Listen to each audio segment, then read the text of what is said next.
Gênesis 39, a partir do verso 1. Pode jogar na tela também, aqui em cima. Você achou? Amém?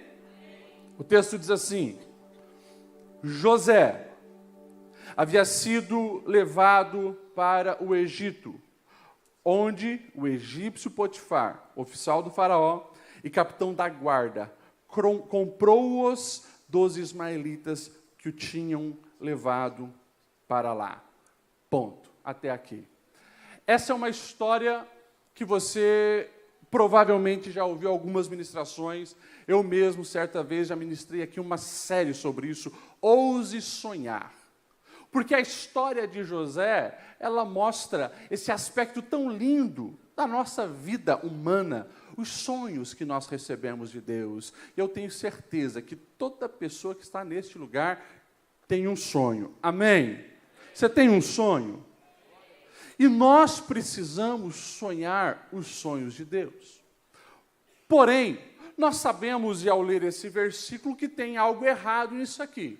Como que alguém que recebeu os sonhos de Deus, e você sabe que os sonhos que José recebeu são sonhos de governo, ele governaria, inclusive ele sonhou que os seus irmãos se prostrariam sobre ele sonhou que os feixes dos irmãos se curvavam diante do feixe dele, que o sol, a lua, as estrelas se curvavam diante dele, ou seja, ele recebeu e ele tinha essa certeza na sua alma: Deus me fez sonhar sonhos de governo. Porém, o texto que nós lemos fala que ele agora está no Egito sendo comercializado, porque ele agora é um escravo. Eu quero iniciar a nossa reflexão com o texto lá de Romanos 8, 28, se puder colocar na tela para a gente, Manuel. Romanos 8, 28 diz assim: sabemos que todas as coisas cooperam para o bem daqueles que amam a Deus, daqueles que são chamados segundo o seu propósito. Provavelmente você já ouviu esse verso, você já recitou esse verso, você já meditou nesse verso. Sabemos que todas, não são algumas, todas as coisas cooperam para o bem daqueles que amam a Deus. E eu pergunto para você, você concorda com essa afirmação do apóstolo Paulo? Sim ou não? Vou perguntar de novo. Sabemos que, pode deixar na tela, todas as coisas cooperam para o bem daqueles que amam a Deus. Todas as coisas. Você concorda com essa afirmativa, sim ou não? Muito bem. Nós vamos refletir nessa noite, para entendermos verdade da palavra que pode destravar a nossa mente. Agora, deixa eu enfatizar um pouco mais. Quando você está passando pelas adversidades que chegaram até a sua vida, quando a crise chegou, quando o caos aconteceu, quando um acidente atingiu a sua família, quando você teve um prejuízo, quando uma doença assolou o seu lar, quando as dívidas bateram na sua porta, quando você frustrou num dos seus sonhos, eu pergunto, você continua acreditando nisso aqui? Sim ou não? Sim. Ok. Que bom, porque muitas vezes nós corremos o risco de confundir algumas coisas na nossa jornada de fé, pensando que a vida daqueles que estão em Deus precisa ser perfeita. Mas quando olhamos para o autor dessa frase, o apóstolo Paulo, um dos homens que pisou nessa terra, que teve uma compreensão absurda do agir de Deus, ele que foi perseguido, foi caluniado, foi apedrejado, ele apanhou, ele foi preso, ele sofreu naufrágio, ele foi picado por cobra, ele, aonde chegava, sabia que ia ter perseguição sobre ele. É ele que está dizendo isso. Eu sei que todas as coisas boas, os amigos que eu recebi, as parcerias que me ajudaram na caminhada, a saúde que Deus me deu, mas também eu sei que as perseguições, que as cadeias, que as lágrimas, que o choro, eu sei que todas as coisas estão cooperando para o bem daqueles que amam a Deus. Você acredita nisso? Amém? Amém. Quando você olha para a sua crise, você continua acreditando nisso? Amém? Amém. Eu quero aqui falar de pelo menos 3 verdades que vão ajudar você a continuar firme, porque a proposta de hoje é isso: fique firme. Deus está agindo mesmo quando a gente não entende, Deus está agindo mesmo quando a dor chega, Deus está agindo quando a lógica humana Não faz sentido daquilo que nós estamos passando. Deus está agindo. E a vida de José evidencia isso de uma maneira muito clara, muito explícita. José, recapitulando um pouco a sua história, ele é o favorito do pai, porque ele é filho da velhice do pai e o primeiro filho da mulher amada dele. O pai, Jacó, amava José.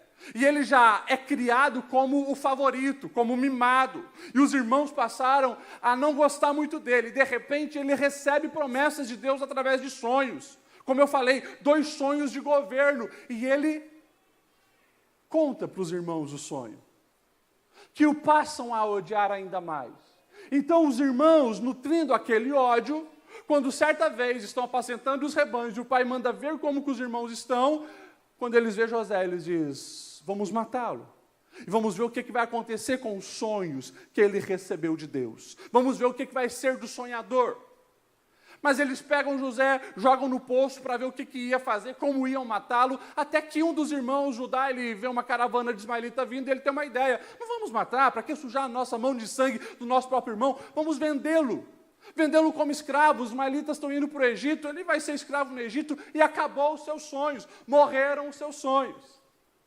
E José vai para o Egito.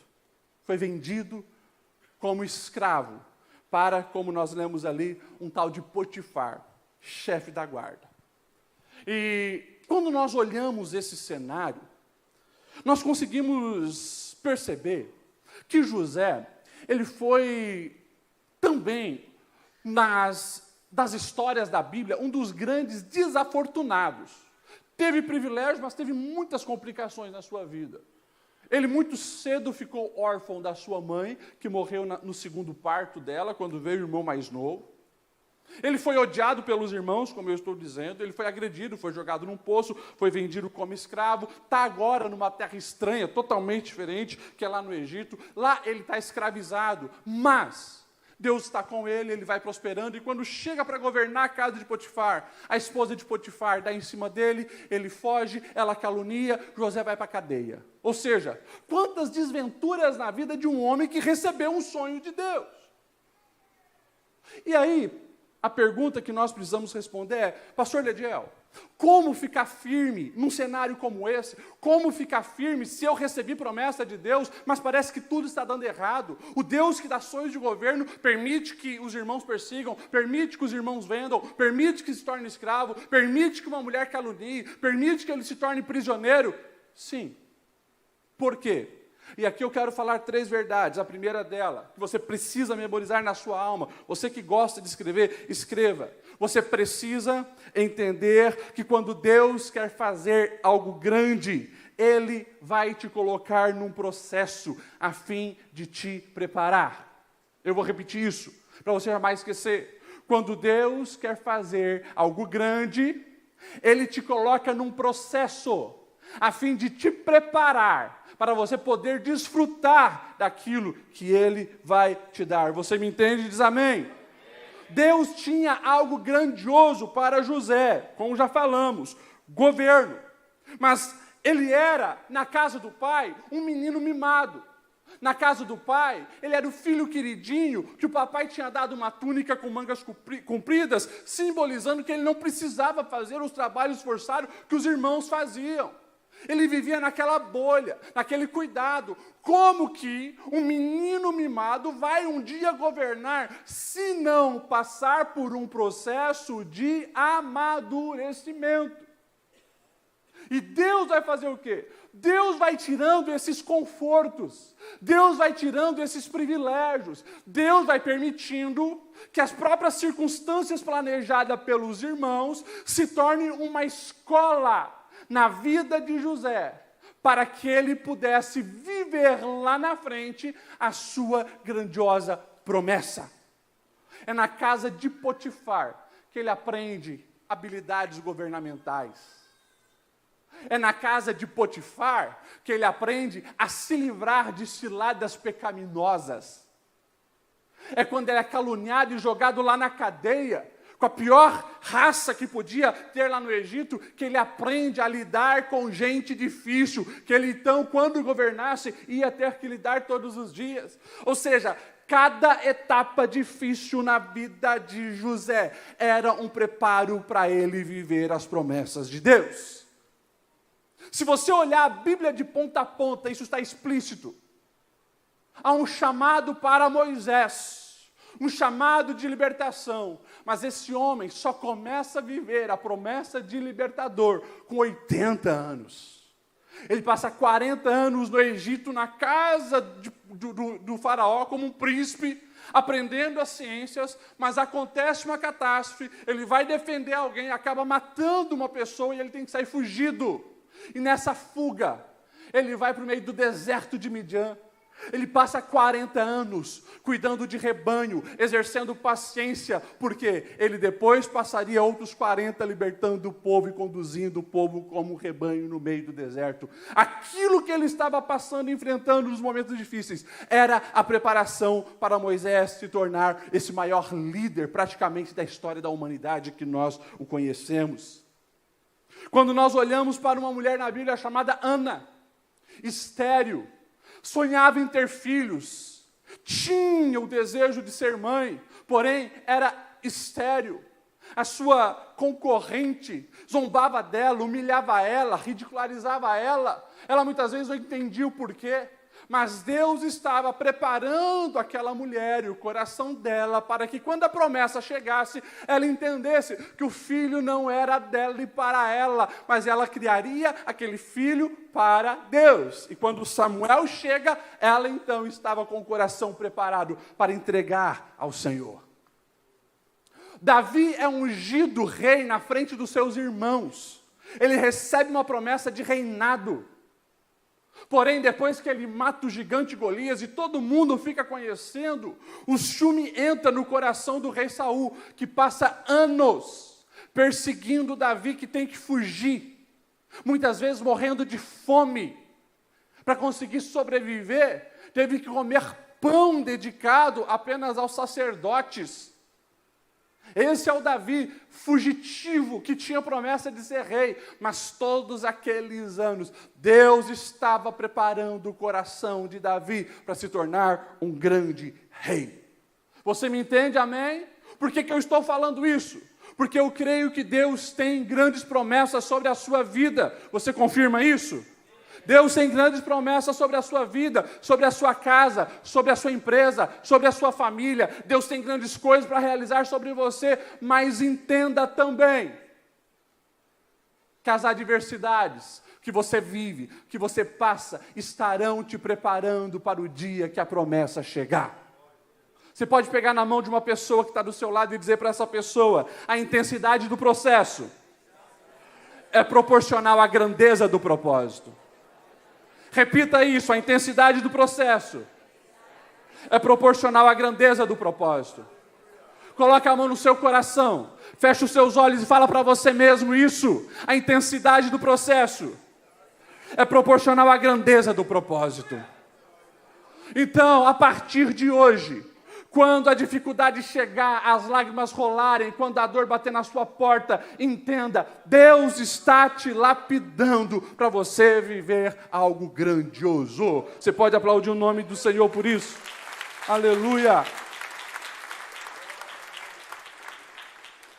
José é escravo no Egito. E ele pelo menos ficou 13 anos na casa de Potifar, agindo como escravo e governante escravo, ou como prisioneiro nas cadeias do Egito, em torno de 13 anos. Mas ele sabia que a promessa do Senhor não cai por terra. Ele confia, ele busca, ele ora, ele chora, ele leva a Deus para as suas adversidades. E José nos ensina algo muito importante que nós não podemos jamais esquecer. E essa segunda verdade você precisa guardar no seu coração: não confunda o seu momento com o seu destino. Eu vou repetir isso.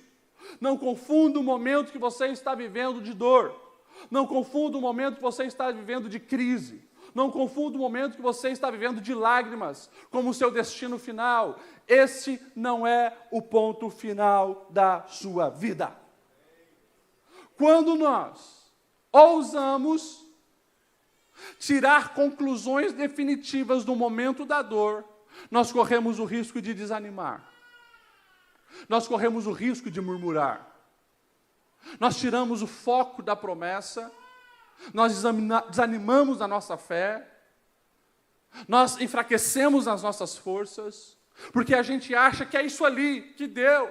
Eu lutei, eu me dediquei, eu me esforcei, mas olha só o que está acontecendo, olha só aonde eu cheguei, olha só, o problema me dominou, acabou. Não, não acabou. Se você, de fato, estiver conectado com o seu Deus, você pode ter certeza que aquele momento não é o seu destino. José, ele perdeu a família. José, ele perdeu a sua cultura. José, ele perdeu a sua liberdade. José perdeu a liberdade de ir e vir quando quisesse. Mas ele sabia que tem algo que ninguém poderia tirar da sua alma. Era a presença do seu Deus. E ele decide levar Deus para dentro das crises. Porque ele sabe que esse Deus é um Deus que cumpre promessas, esse é um Deus que não abandona, esse é um Deus onipresente que está em todos os lugares, ele está no Egito, ele está vendo todos adorarem outro Deus, mas ele não abre mão do seu Deus. Ele entende que as percas da vida estão o levando rumo ao seu propósito. Um filósofo ele já dizia que todas as perdas que nós temos são oportunidades de amadurecimento, e essa é a lógica da vida. Ele dizia, um bebê, ele perde o peito da mãe, e vai para a mamadeira, depois ele perde a mamadeira, e ele vai assim crescendo, se desenvolvendo, de repente, ele perde o colo, de repente, ele perde toda a paparicagem, de repente, ele é um jovem adulto, ele perde os privilégios daquela casa, ele tem que sair daquela casa, ele tem que viver a vida dele, ele tem que voar. Mas essas perdas todas vão o levando ao amadurecimento. Deus conhece aquilo na nossa alma que precisa ser tratado, que precisa ser tirado, que precisa ser mudado. O que nós não podemos fazer é achar que no momento da dor, no momento da crise, nas perdas da vida, nós estamos sendo abandonados por Deus. Não faça isso, por favor, não se perca com as perdas. Vou repetir isso, não se perca com as perdas. Muitas coisas Deus vai tirar da nossa vida para o nosso amadurecimento, para o nosso crescimento, para o nosso desenvolvimento. E se você está conectado com os céus, isso vai fazer sentido para você, mesmo que doa, mesmo que tire lágrimas dos seus olhos. Essas perdas vão te fazer crescer e você sabe, tudo isso Deus está trabalhando para me lapidar e me desenvolver.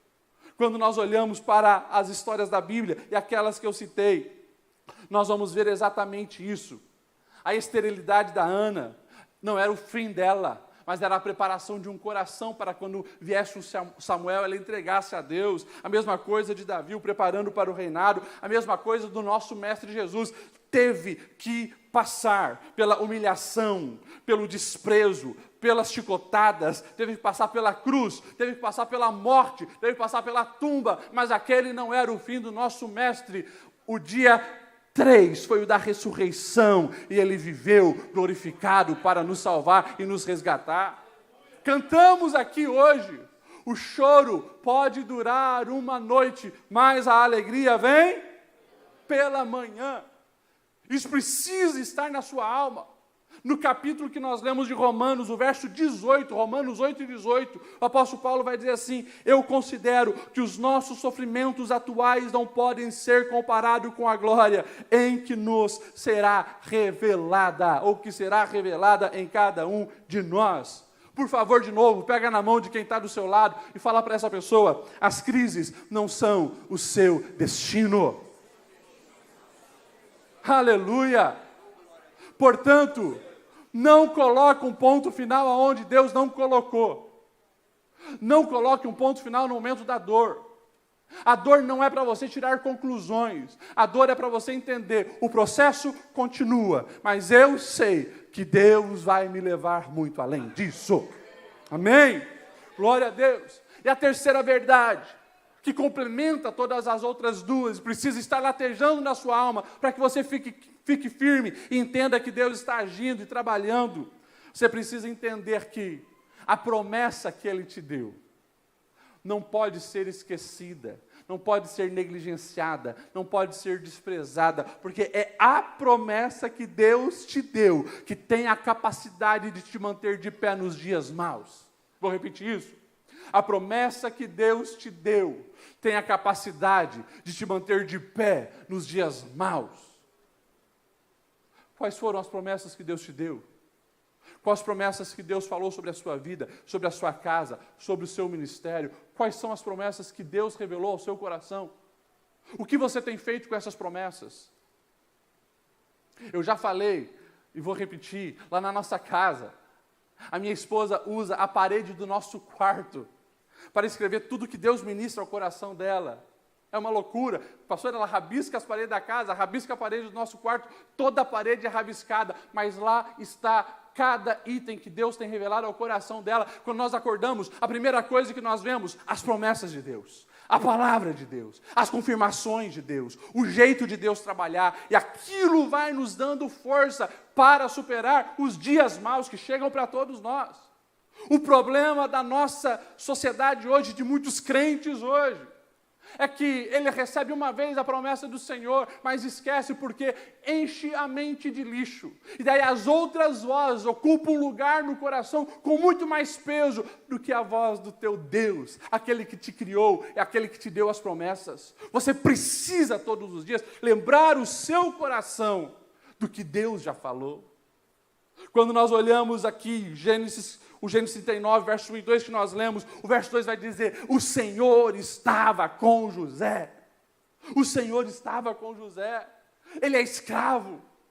Ele tem que fazer coisas pesadas, tem que carregar pedra, ele tem que limpar estábulo, ele tem que limpar privada. Eu não sei mais o que ele tinha que fazer, mas ele sabia, eu não sou escravo, eu sou governador, Deus me deu sonhos. E é por isso que nós vamos ver ele fazendo tudo com excelência. Não é o meio, não é os rótulos que o definem. Eu já falei uma vez nesse púlpito, os irmãos de José viam ele como um problema, os ismaelitas viam ele como mercadoria, Potifar e os egípcios viam ele como escravo, mas ele se via como um servo do Senhor que iria governar.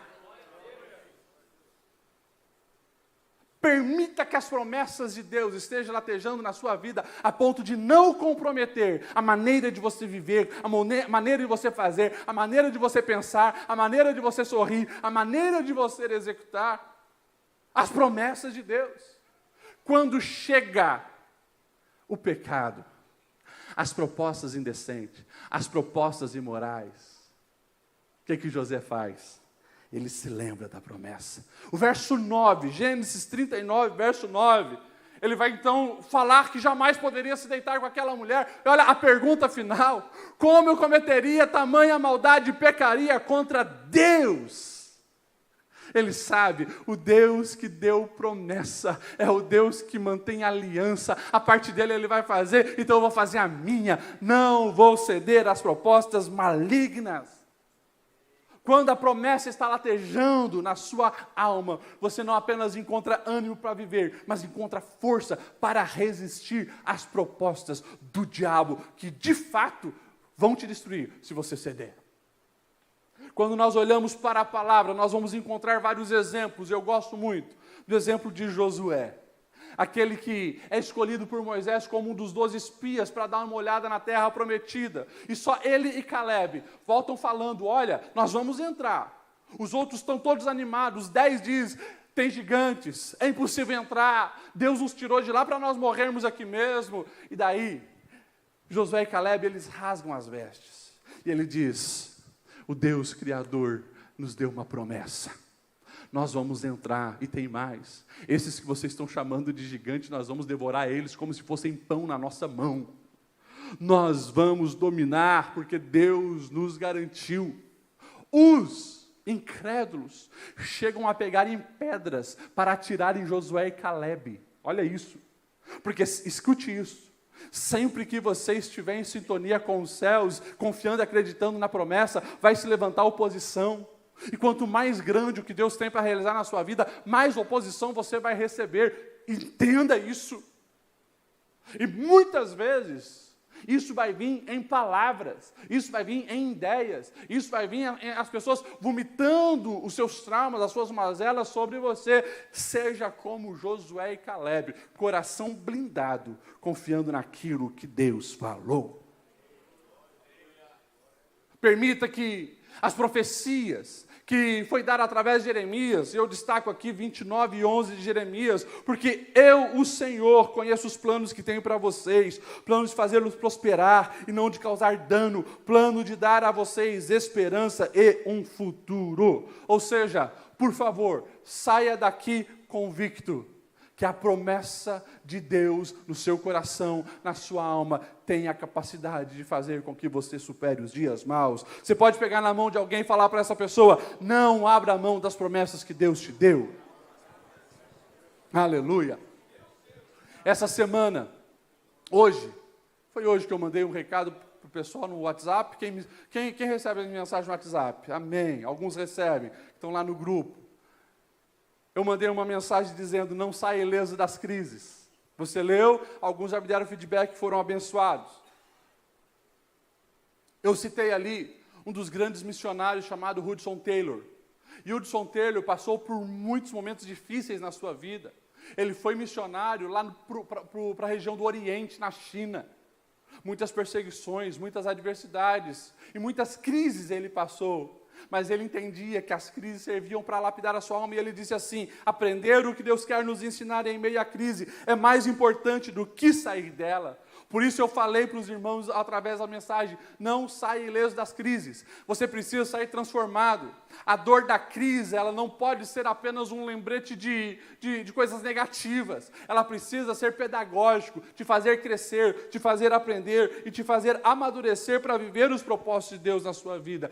Tudo isso é para nos lapidar. E daí, quando nós vamos para a palavra, nós enxergamos de uma maneira bem clara Deus agindo na vida de José. Foi escravo, foi caluniado, caiu na cadeia e lá foi esquecido por pelo menos 2 anos. Porém, como a promessa estava latejando na sua alma, ele foi fiel no meio das dificuldades. Eu imagino Deus olhando e dizendo: deixa eu ver como é que está um menino. Como que está o menino mimado? Vamos ver aquele que usava a capa colorida. Ah, não é mais o mesmo. Não é mais o mesmo. É um homem forte, sábio, fiel, resiliente, maduro. Ele está pronto para o governo. E daí, Deus faz o copeiro então se lembrar de José. E daí Deus entra num lugar onde ninguém poderia entrar, lá no palácio, porque Deus dá um sonho para o faraó que fica agoniado, não sabe interpretar, faz o copeiro lembrar de José, e de repente, diante do grande faraó, o homem mais importante da sua época, está o escravo, prisioneiro, mas sempre sonhador, acreditando nas promessas, José. E se você abrir a Bíblia lá em Gênesis 41, do 39 em diante, Gênesis 41, 39 em diante, o texto diz assim: disse, pois, o faraó a José, uma vez que Deus revelou todas essas coisas, porque ele havia interpretado o sonho, o faraó disse: não há ninguém tão criterioso e sábio como você. Olha o verso 40, você terá o comando do meu palácio e de todo o meu povo, e todos se sujeitarão às suas ordens, somente em relação ao trono eu serei maior do que você. Verso 41, e faraó prosseguiu: eu entrego a você agora o comando de toda a terra do Egito. Em seguida o faraó tirou o anel do seu dedo e colocou no dedo de José, mandou vestir de linho fino e colocou uma corrente no seu pescoço, também o fez subir em sua segunda carruagem real, e à frente dos arautos que iam gritando: abram caminho. Assim José foi colocado no comando de toda a terra do Egito. E olha o verso 44, disse ainda Faraó: eu sou o Faraó, mas sem a sua palavra ninguém poderá levantar nem a mão e nem o pé em todo o Egito. A promessa se cumpriu. A promessa se cumpriu. E tudo aquilo que José viveu era para lapidá-lo e colocá-lo nesse lugar. Gênesis 50, verso 2, para a gente finalizar. O texto vai dizer assim: José agora recebe os seus irmãos no Egito, eles se prostram diante de José, José os recebe, se perdoam. E daí José então vai dizer assim, lá em Gênesis 50, verso 2, vocês planejaram o mal contra mim, mas Deus os tornou em bem, para que hoje fosse preservado a vida de muitos. Deus colocou José naquele lugar para que um grande projeto acontecesse. O povo de Israel fosse livre, abençoado, protegido. Eu finalizo lembrando para você, fica firme. Fica firme. A dor chegou, os dias são difíceis, o ano não foi fácil, a família não está bem, as finanças não estão legal. Ei, fica firme, Deus está agindo. Antes de pedir para Deus te tirar dessa situação, Senhor, o que eu preciso aprender nessa situação? Eu quero crescer para viver as suas promessas. Eu preciso amadurecer, eu preciso ter o meu caráter lapidado, eu preciso ter a minha mente purificada, eu preciso amadurecer, Senhor, para viver a família que eu tenho sonhado, mas eu sei que ainda não estou pronto para desfrutar e manter isso. Aquele negócio que o Senhor me deu, que eu preciso melhorar, as promessas do ministério, o sonho de pregar, o sonho de fazer missões, o sonho de ir e compartilhar. Ei, está aí a promessa.